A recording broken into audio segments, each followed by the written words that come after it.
Hey everybody, this is Kimberly Starfish Design Embroidery Group. Today I am showing you how to make the Vertigo paper pieced quilt block in the hoop.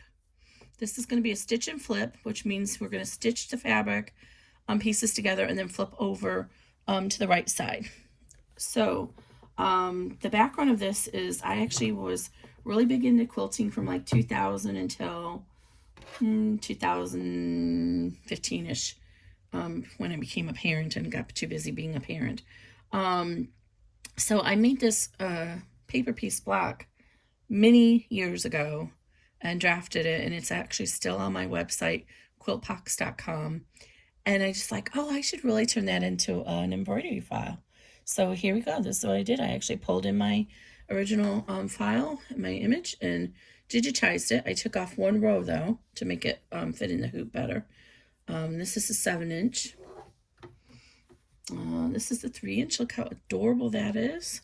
This is a 5-inch, and then this is a 6-inch. So as I did the sneak peek in the group, somebody said they would really love to be able to make these into coasters or mug rugs.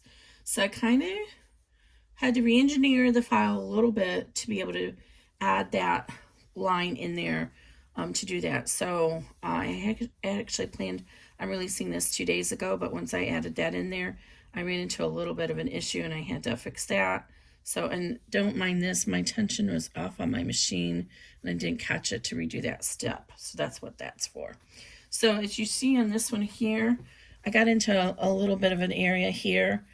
Originally I had the basting stitch, which is this stitch all the way around. I had that going last, but what I realized when I did this is there's nothing to hold this layer of fabric together with the batting, and so it made it really hard to turn it in. So I rearranged the steps, and you'll see here where'd it go, the closing. Then it wasn't hard to do at all. And I just did a little loop, added it at the last minute on this one. So you can do that if you wanted. That's not in the PDF. Okay, so this is pretty much it. So what are you going to need to make this block? And I intended this block to be used for some other purpose. So you'll use it in you could make multiple of them and piece them together into a quilt or into some type of bag or an accent on a bag or an applique or anything like that. So what you're going to need is a whole bunch of scraps. Now mine are just all wrinkly here, but I do recommend you iron them first.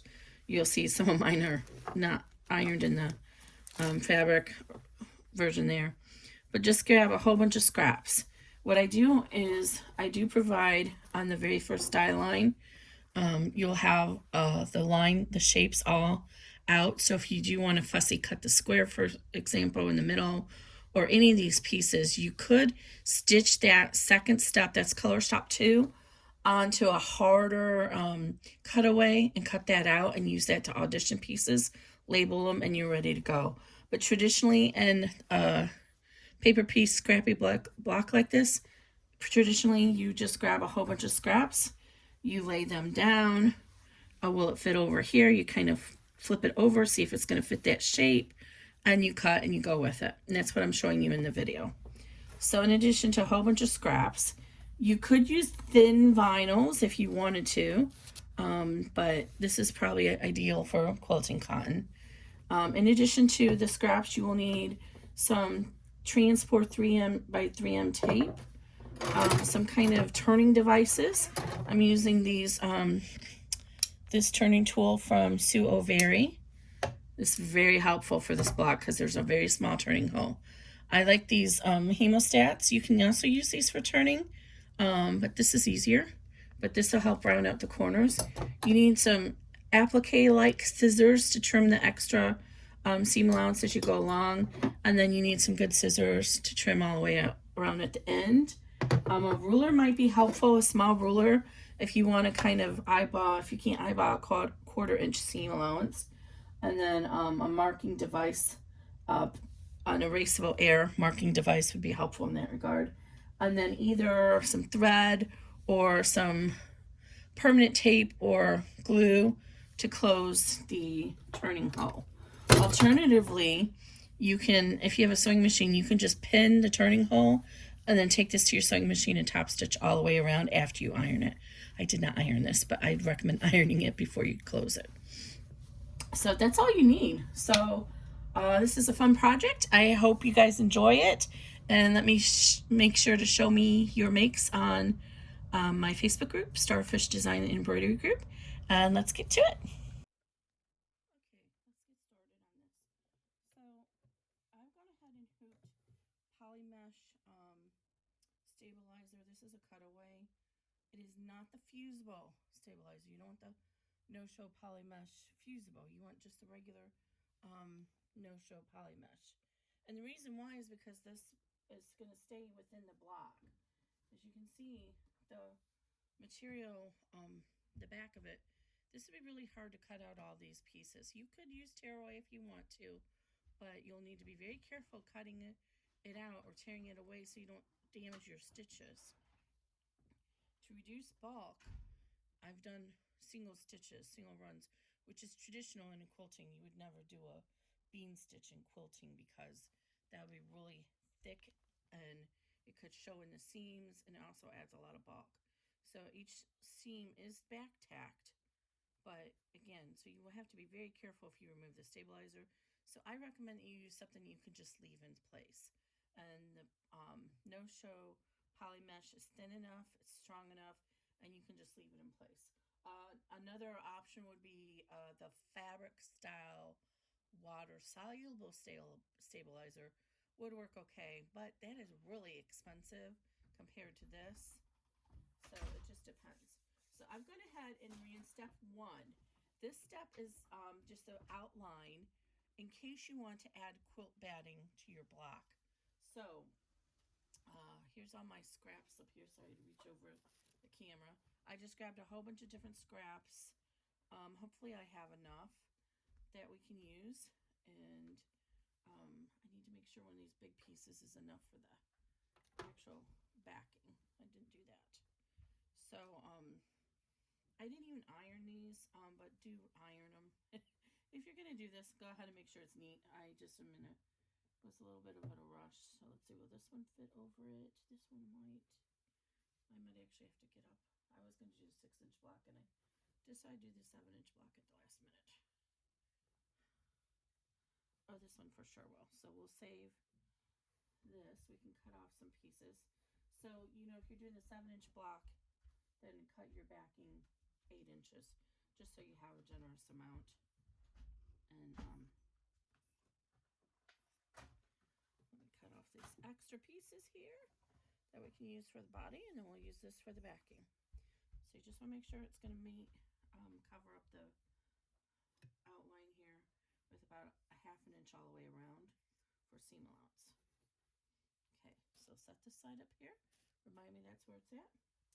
All right, so these are our scraps that we're going to use. You can, if you want, so the next step is going to stitch out all the shapes on here so that you can audition fabrics for it. One thing you could do is actually stitch this out on the heavier paper style cutaway. Stitch it out and then cut out the pieces if you want a fussy cut and pre-plan your pieces, and then just label them 1, 2, 3, 4, 5, 6, 8. Label them. Another option if you're going to do multiple blocks at once. I'll show you that in a minute. So that would be the next step you would run. If you're not going to quilt it, you could actually skip this step 1 and not waste any thread. But since we're going to quilt it, just to show you how to do that, I don't want this. I don't have regular quilt batting, so I'm using the fusible fleece, but I don't want this fusible stuff getting attached to the back because it might wrinkle over time. So I'm going to place the fusible up so it will get caught into the actual block. Okay, so we're going to lay this on here. You can go ahead and tape it down to secure it. It should be okay because it's kind of heavy, but you can also use your little stiletto or pointing device to help make sure it doesn't come loose. I've been having some issues with my tension. This is actually my second video attempt because when I played back the first one, I just had way too many issues with tension. So So hopefully that's resolved now. I usually have issues when I put in a fresh bobbin, and that was the case here.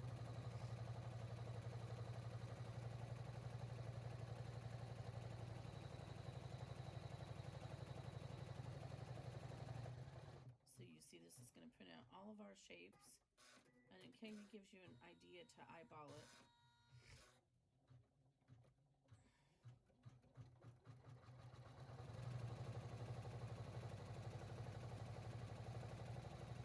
You see the static of the batting is holding on to the poly mesh well, so it's not bubbling up. But just keep that in mind, you might want to securely tape this down on all edges just to make sure it doesn't bubble up on you. The original block had 4 rounds, but I eliminated 1 round because it would have been really, see it's bubbling up right there, it would have been really hard to fit it into one of our hoops if I left it the size the original one was. So it did bubble a little bit right there, but that's okay. So now we're going to use our applique scissors, and we're going to trim this extra batting all the way around because we don't want that to be in our final seam if we can. It's still going to be a little bit in our final seam, but we just don't need it right now, so let's trim this out of our way.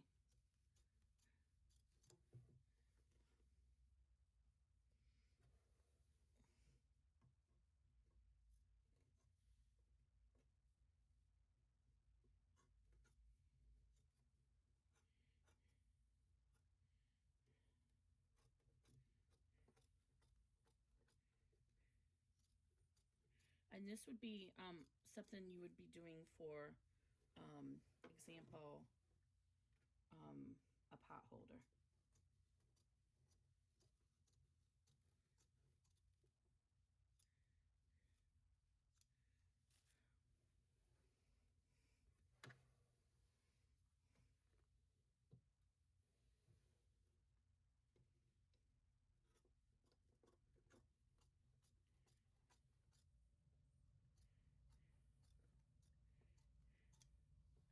All right. As you go along, you're going to have tails. Make sure you cut those tails as you go along. So now we're going to go ahead and lay our first piece down, and that's going to be this block right here. So having a little ruler handy is helpful, and I've misplaced my little one, so I'm going to use this big one. But if you want to measure it out, this is already including seam allowance, so it ends up being about 2.5 inches. So if you want to, you know, it's a center square, so if you want to try and fussy cut something special for that center square, you know how wide it is. So of course I don't think I have any special fabric over here right now. I don't. Okay. So we'll just use regular stuff here.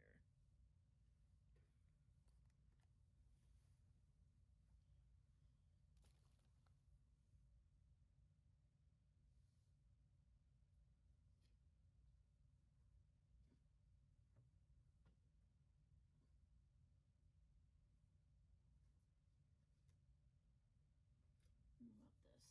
Will that fit? No. All right. Just gonna use this piece here. Yeah, that's big enough. Okay, so another note, I'm using red thread just so it'll show up for you, but you don't have to use red thread. You want to match whatever thread color to your actual project. Try and find a thread that matches it. When I did a lot of quilting, I used a medium to light gray.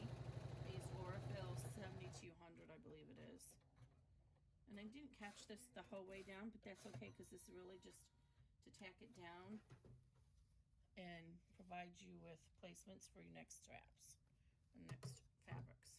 So you see we need each time you go around, we need a piece that's going to fully cover this, but have about a 1/2 inch all the way around for the seam allowance and the being able to flip it over.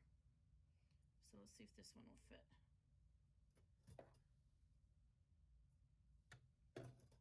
So it's good this way. So if we flip it over, I'm doing it the wrong direction. It's good this way. If we flip it over, is it going to cover that full triangle? And it will. So see how I figured that out? So I laid it down here, and then I kind of put my finger where the seam allowance is going to be and flipped it over and make sure it's going to cover. This is the way a traditional paper piece block would be. People don't pre-cut fabrics. We just grab scraps and just audition them for each step. But with a paper piece pattern, you would be holding up that paper into the light, against the light source from the back to make sure it's going to be big enough. All right.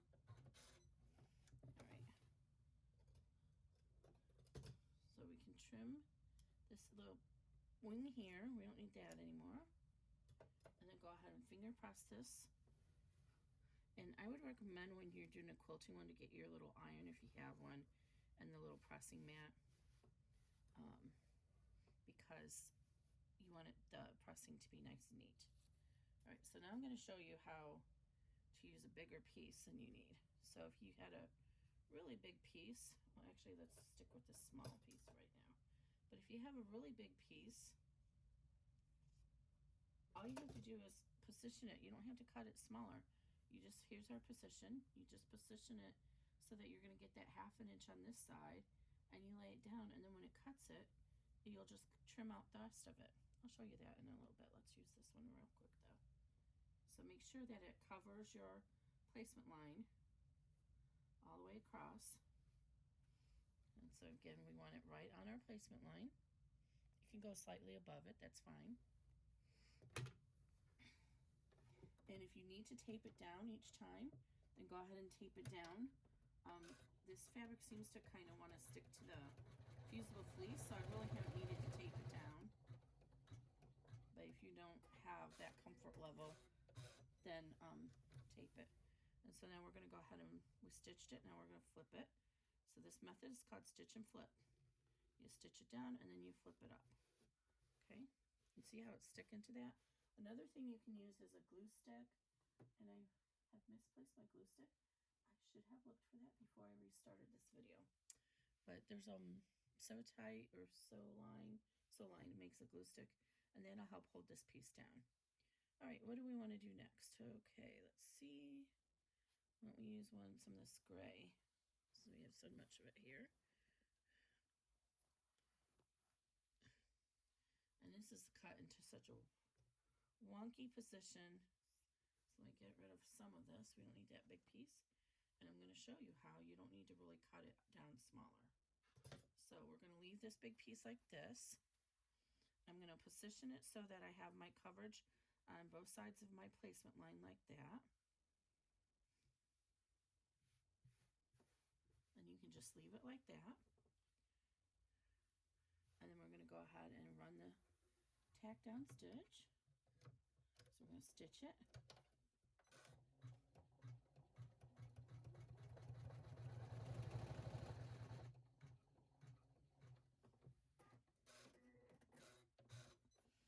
And then you can just go ahead and flip it. So we stitched it, now we're going to flip it and finger press it.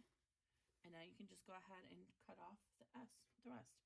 You see it's going to cover up this triangle right here. So if you want to know where to trim it, look at the next triangle and just lay it out so that it's covering that next triangle so you get good seam allowance. And then just trim it off. And you can trim these as you go along. We don't need quite that much, but I'm just going to leave that much. Now, since this is a little wrinkly, it's not wanting to lay tight to the material, so I might want to go ahead and just tape this down, just to make sure it doesn't come loose when we're coming around the next round. So you can just tape it and hold it in place. Right now, let's do these little hearts next. I'm going to do the same thing. I'm going to make sure it covers that by at least a 1/2 inch. position it.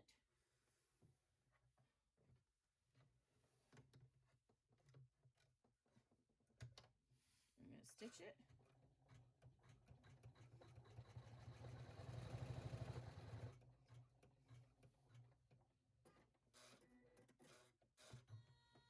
All right, and then we're going to flip it over, finger press it, and then just whack off the excess that we don't need anymore.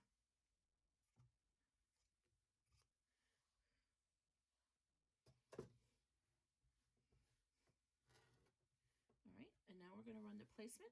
As we run the placements, what you want to keep an eye out, if your presser foot hangs down low like mine does, when it comes to these little pieces here, it might try and flip them up. If it's, oh, see, the tension is off right there. I must have pulled it too high.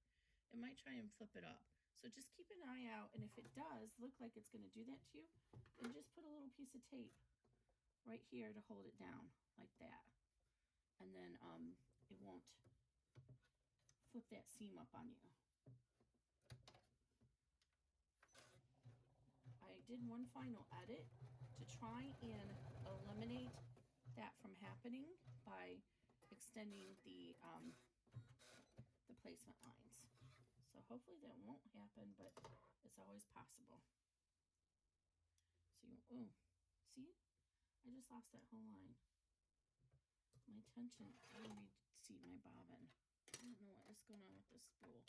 Every once in a while, you might just have to get a whole new bobbin out and just give up on one of these. I think this machine just, it's fine with the bobbin, but it just doesn't like if it's full. So I usually pull off a whole bunch of yards, and it usually solves the issue, but today it's not solving my problem. All right, try this again. I'm too far gone to go back and fix that other stitch. Wish I would have caught it first. See how the tension was off right here, so it started to come undone. So, all right, let's back up and try that again.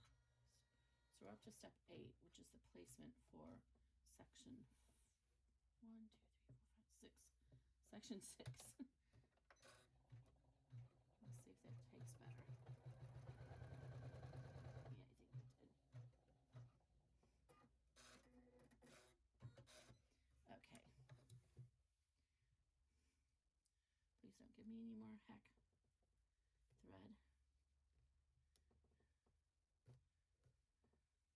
You gotta be careful so the tape doesn't pull out your basting stitch either. Okay, so there's the next piece. And we're gonna lay a piece of fabric so it goes at least that wide.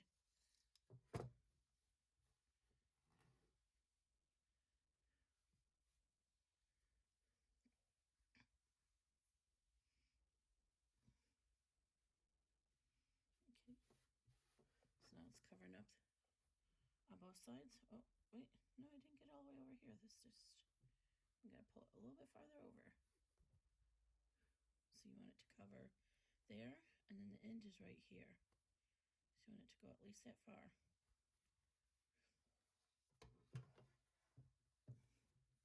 So this is gonna be the stitching for section 6.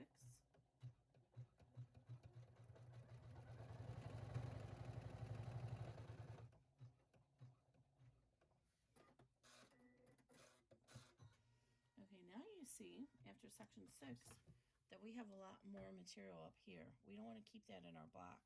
So what we're going to do is use our applique scissors, and we're going to just trim to our seam allowance, which is about 1/4 inch. If you need to get a ruler out, you can use that ruler and measure it, but it's really not necessary. As long as you're making this go about 1/4 inch above your place, or as long as you're making this stitch to your placement line. I've already digitized in 1/4 inch. So this is approximately, it'll be between 1/8 and 1/4 inch. Should be 1/4 inch, but might be just shy of that, like 3/16. So that's all you need to worry about. Okay, so I'm going to flip this up. So I've stitched it, and I'm going to flip it. And then we can go ahead and cut off the extra. We'll cut more of this off later, but we're just gonna fussy cut it big. Okay, so we're gonna do the same process for the rest of this, but so that you don't have to watch paint dry, I'm gonna go ahead and set this to fast forward through this section. So we're gonna do the same thing, placement line, lay the fabric, stitch it, flip it. Placement line, lay the fabric, stitch it, and flip it. And we're gonna do, let me finish this round and then we'll fast forward through the last round.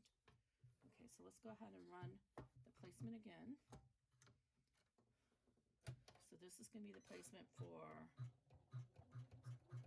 piece 7.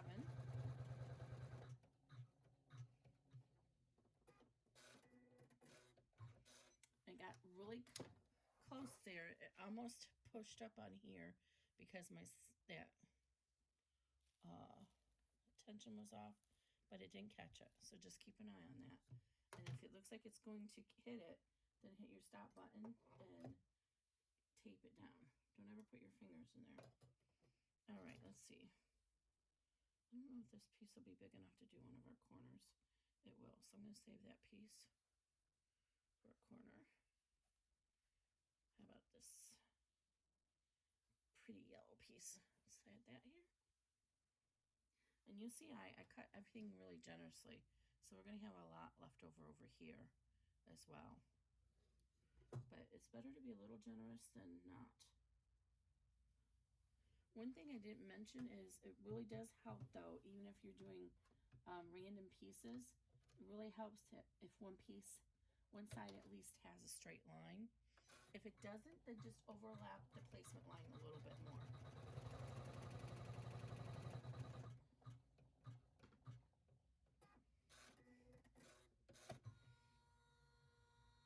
All right, so here we are, so we can go ahead and trim off these little corners, and if they look like they're going to be big enough to use for the next block, like the 3-inch block, then save them.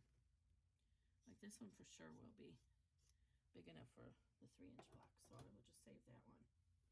And go ahead and finger press this, or use your iron. All right, now we're ready to run step 12, which is going to be the placement for section 8. And here's going to go kind of lopsided over here, where I'm worried that it might bunch up on the fabric. So I'm just going to put a little piece of tape there, and then this yellow. I think I've got it so it won't do that, but just to be safe.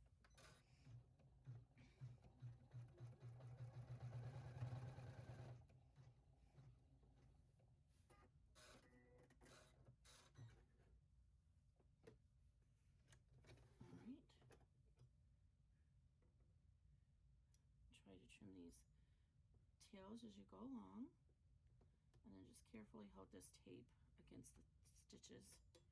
If the stitches do come out here, it's okay because it's just the placement stitches, and you'll see the lines in the fabric, or the holes in the fabric that you can use.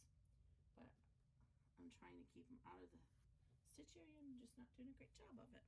All right, let's try this purple next. Again, so here's my beginning and end, and I need this to actually cover that. And you see how I cut it at an angle here, so it's actually not going to from that direction, so I'm going to turn it to this direction, and you see it's not straight, so I'm just going to overlap it slightly. Right, now we're up to 13. This is going to stitch down section 8.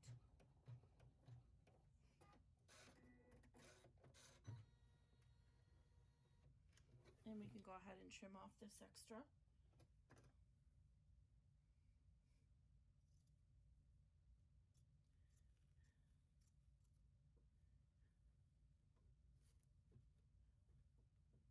Try not to cut your stabilizer though. So this little heart, these two pieces are not big enough, so those will go to the dustbin. One thing you can do if you've never thought of this is make a little case that's like the same size as a pillowcase and put all your little scraps in it.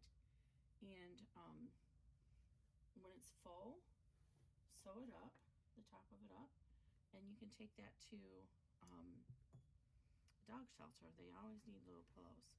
One thing I didn't mention that you could do if you want to see if you need to have this, where to trim this when you're using a bigger piece. See right here's the placement that it's going to cover. Right there.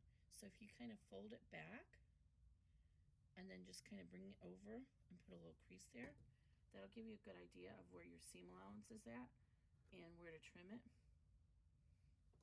So they do the same thing here. Right here it is. So fold it there. Right there's your seam allowance, and then just press it to, and now I have a little bit of a line that I can use to guide on where to cut this extra away.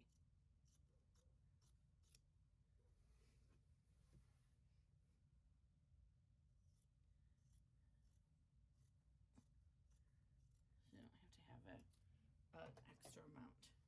Alternatively, you can flip this over to the back, and you can see that we're stitching this triangle here, and you can fussy cut, eyeball this, and cut your piece and then put it onto the front.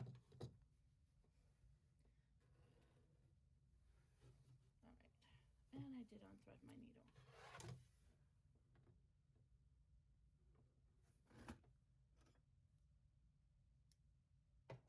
Hopefully I'm staying in the frame. I apologize if I get out of frame, but my machine or my phone likes to move the zoom on me for some reason. I'm not sure why. If I even touch it or think about touching it, it'll move the zoom. All right. So now we're going to run the placement 4. And this is, I don't think I need to worry about this getting stuck. This stitch is good there. So this is for stitch section 9. Yeah, this is working much better than my last time. I extended all the tack downs.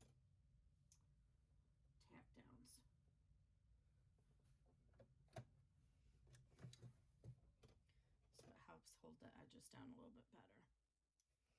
All right, now what do we want to use? Let's see.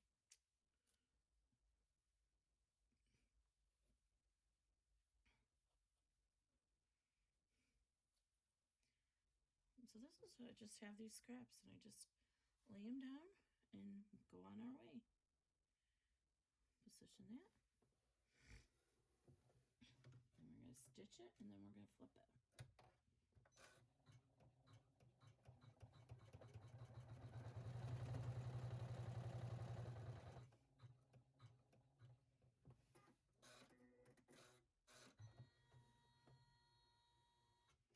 Okay, and again we want to trim off this extra that we don't need in our seam allowance. So just trim that back to the seam allowance. You could actually trim this to the placement line before we add this, but I like having this extra level of stitching done first. I worry I might accidentally cut into the placement line and I don't want to do that. Okay, so let's go ahead and cut this extra off.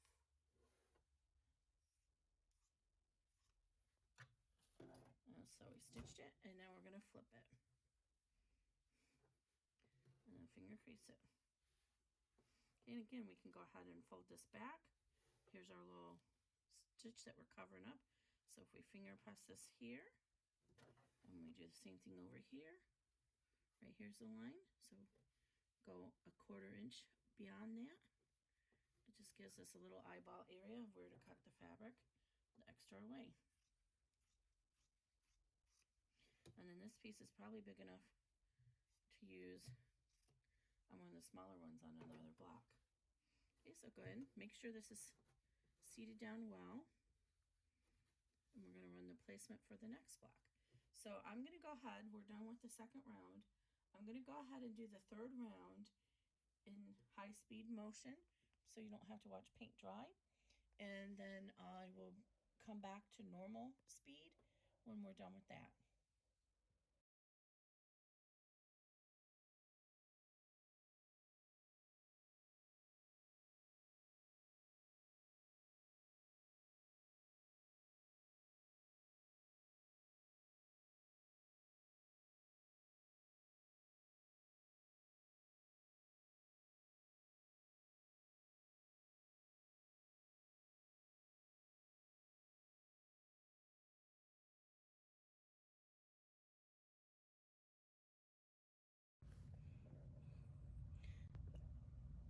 Okay, I don't know if this last one's gonna work. I hope it's gonna be enough. Should be just enough. So that might have been enough fun for you, or whiplash. So we're getting ready to do the last 2 steps. Okay, so the next to last step is the basting that will go all the way around and baste the pieces together. And this is where you have to be careful of those little areas where it might try to bump up on the fabric. And I put a picture in the PDF to show you what I mean. But we're going to go ahead and finger crease this down. So as it comes around, it's going to go clockwise. So let's look at the hoop correctly. So it's going to come here and come around here. And so right here, see this piece here? It could bump up there. So it's going to start here, and it could bump up at these little corners. Here it's okay because it's going this way. But then here it might hit right there, and here it could hit right there.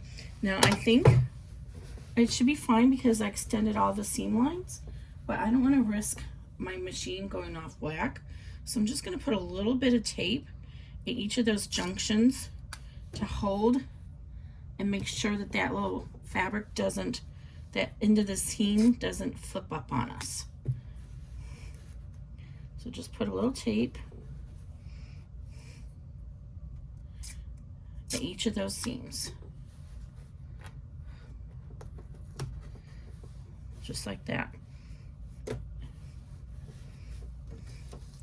So now as the presser foot comes around, it won't get stuck. If you don't want to use tape, then you can actually use an extra scrap of tearaway and just lay it on top, and it'll serve exactly the same purpose. Okay, so now we're up to step 24.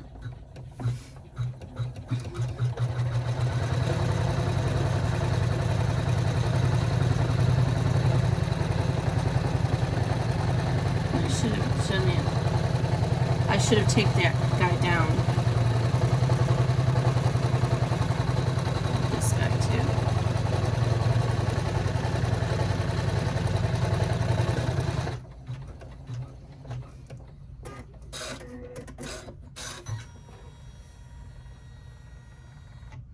Okay, so I'm going to remove the tape now. If you are just making the block to use in another project, you're done. So you can go ahead and remove this extra tape on the inside. You don't really need to worry so much about the outside because that's going to be in the seam allowance. Any tape you got there. Okay. So if you're going to use this as a, like we are, because we put batting there, and we're going to use it like a coaster or something, now's the time to put your backing. So again, if you're not making a coaster out of it, you're done. And what you'll do is you'll just unhoop it, trim away the extra stabilizer, and then go around here and cut it 1/8 inch away from this line, which will give you a full 3/8 inch seam allowance. And to show you what I mean, so this, where this line here, the yellowish green line ends, that's 1/8 inch. So right there is 1/8 inch. So if you come in 1/8 inch to this halfway mark here, that's where you're you're going to be 1/4 inch from your basting line. That's where you're going to stitch over so that you don't cross over your points. This is how I've planned it, at least.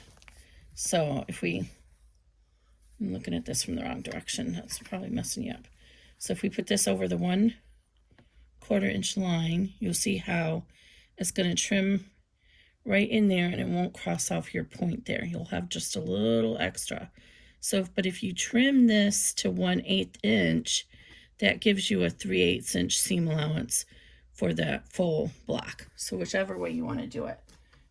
Your goal is not to cut off this corner. So you want your I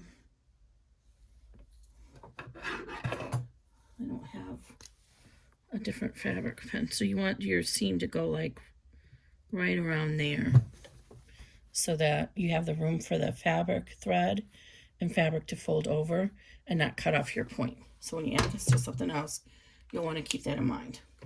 But we're going to make this a quilt block. So I'm going to cut this. I cut my piece. I'm going to center it over and make sure.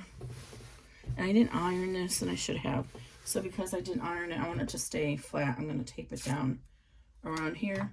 Now, your seam, this next seam is going to be just inside this. So if you want, you can actually use pins on the outer edges here to hold this all down, since it's all fabric. Or you can use, I guess that would be it. You can't really use spray because this is right sides facing. So we put this down right side facing. I'm just going to kind of use my little bamboo stick. And then we're going to stitch this next line around, and it's going to leave an opening to turn the project inside out. And it's going to back tack at both beginning and end. And this is going to do a double run just to keep it stronger for when you turn it.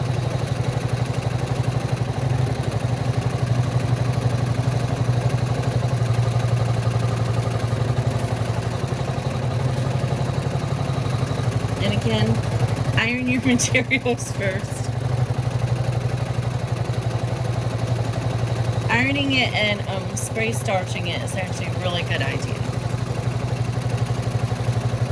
I love that best press. It's really expensive, but if you can get it, you know, when it's not on sale at Joann's and you have that 40% or 50% off coupon, I always buy a bottle of that.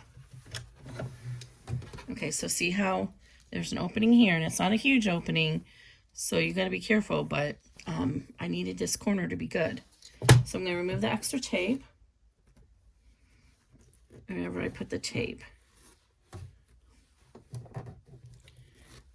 And then we're ready to unhoop it. It's kind of weird to go back to the center. I'm not used to that because most of my bags, I always digitize them so that they have a stopping point, but we don't really need to do that in this. Now, what I like to do is reserve as much of this poly mesh as I can. I save it for supporting satin stitches. So I just kind of fold it back and run the scissors along it and pull that off before I trim the rest of the block.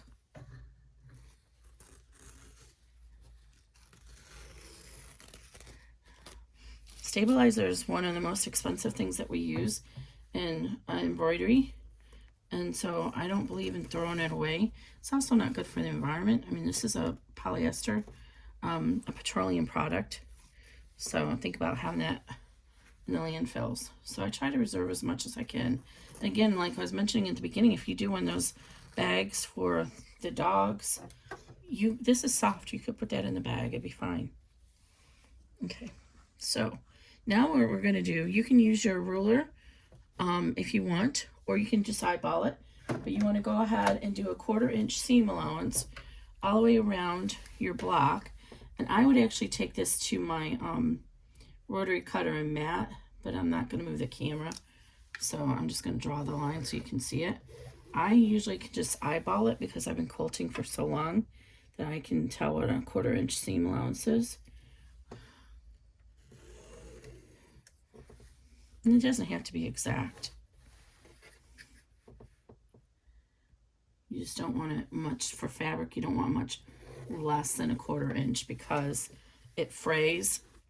And if you get into that fraying area, you could tear the block open. Okay, so I'm just drawing the line here. But right here at this opening, you want to maybe just leave a little bit extra. So there's a turning in to help it. So this is my second version of this. And when I first did it, I had the basting stitch last, but it made it turning the the opening inside really hard. So I said, oh, let me reposition this. And I didn't originally have that extra line to turn this into something, but one of the members in the group asked about it, and I thought, well, it's just one more line to add that, and another line to add for the basting of the padding, so why not add it, right? Make your guys' life easier. It's a multi-purpose block. So that's why I did that, but it did mean I had to go back and start all over. I know, I think I mentioned that I wanted to have this released 2 days ago, and that's the reason why I didn't. I could have just released it as a block only and done a whole nother series with it being mug rugs and such, but why make my customers pay that extra money when I could just add 2 more steps and it's multi-purpose? Now, I'm going to tell you, some customers don't like that. They're very methodical and they don't like to have to make decisions. So this is not going to appeal to some people, and I apologize about that, but I try to give good value to my customers, and this is a lot more value to have it be multi-purpose like this. So what I've done is I've trimmed the bulk of each of the corners. And what I'm going to do here is, before I turn it inside out, I'm going to fold this back at the seam allowance on both sides, and I'm going to finger press it so that when I turn this right side out, I know where that where this inch should be at. So it's even with this. See that? So if you do this, take the time to do this now, and just, you can use your iron or finger press it like I'm doing. It'll make it easier when you go to close the bag. And you can try and do it on this side too, but that basting stitch is on here, so it'll stop it. So if you want to do it there, just get your seam ripper out and just remove those basting stitches real quick. It just takes a minute.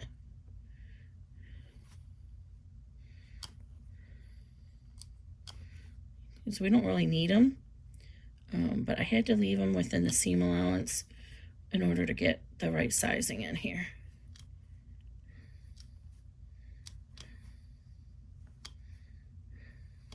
So I also made it a little bit smaller so it can help hold this together. So now you can fold this in as well. Oh, actually, totally ignore I just did this. We don't want this to come apart. Never mind. Just fold this one in. Oh my Lord. I did this for a reason. When I went to turn the other one, it got this, with this not being stitched to the backing, it didn't want to make a clean finish. So this is the one you want to fold this over and finger press it. All right, so now go ahead and, again, I'm going to show you this point turner tool. Got this from my friend Sue O'Very, and this is the large one, but this is, I don't get a lot of opportunity to use it. It doesn't work really great with it in the hooped vinyl bags, but for something like this, it's perfect. I can't really get my hand in there to get up to that corner to start turning it. So if you take the pointy piece inside and this piece, well, actually, I don't know if it matters. I put the pointy piece inside and then see how it fits into this little hole, and it allows you to get a hold of your block. So just go ahead and get to the corner there and see I have it there. And then you just kind of pull this through and see it serves as another hand for you. See how easy it is? And then just start, just hold on to it until you get it worked out. And you can do each corner that way, but I haven't mastered this yet. So let's try another corner. So I got this one out. All right, so let's go and put it back in here and come up to this corner. I got that one. And now let's try and push that one out. Don't let go of that one. And then push your lining side in, and now I have 2 corners that I can easily get out. Such a great tool. Such a great tool. And I don't have enough opportunities to use it. It's really good for doing straps, so if you have to do a garment and you want spaghetti straps for it or something like that, and she has 2 sizes of this available. And it's got the nice little foamy thing on the handle, so your hands don't slip on it. Very nice. Sue has a lot of really neat stuff on her site now, tool-wise. That's like, I think she did this like 20 years ago. But she's been really focused in it. She's kind of a, sort of like me. She does sewing and embroidery. And so she really is well versed. All right, so there we go. So I got most of it out. Now I'm going to switch over to my hemostats. And I love these hemostats. They're rounded over at the top, and so what they do is they lock into place. And then I use these just to push out the corners. So I just go along here inside and gently push out the corner. They're going to be slightly rounded. It's really hard on a pattern like this to get a sharp corner.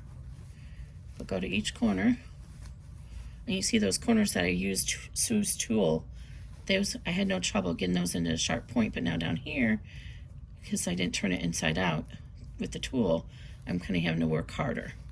And then this corner right here by the opening, don't forget that corner. So just try not to cut out your stitches from it.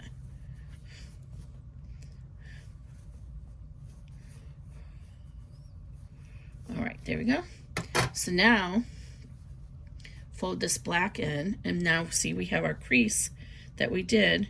So now we can line this up and make sure that this here matches it from the back. And I would definitely take this to an iron and iron it before I would close it. But for the interest of time, I'm just going to show you how to glue close it. So what I'm going to do is I'm going to roll the sides through my fingers to spread that seam all the way around. All right, and then I'm going to get my favorite Fabri-Tac glue, or this one's 3-in-1, but I use them both interchangeably. And again, use an ironing process before you go forward. I have that little small iron. I should have got that ready. So I get a couple of binder clips or magic clips, clover clips, whatever you want to call these things, wonder clips.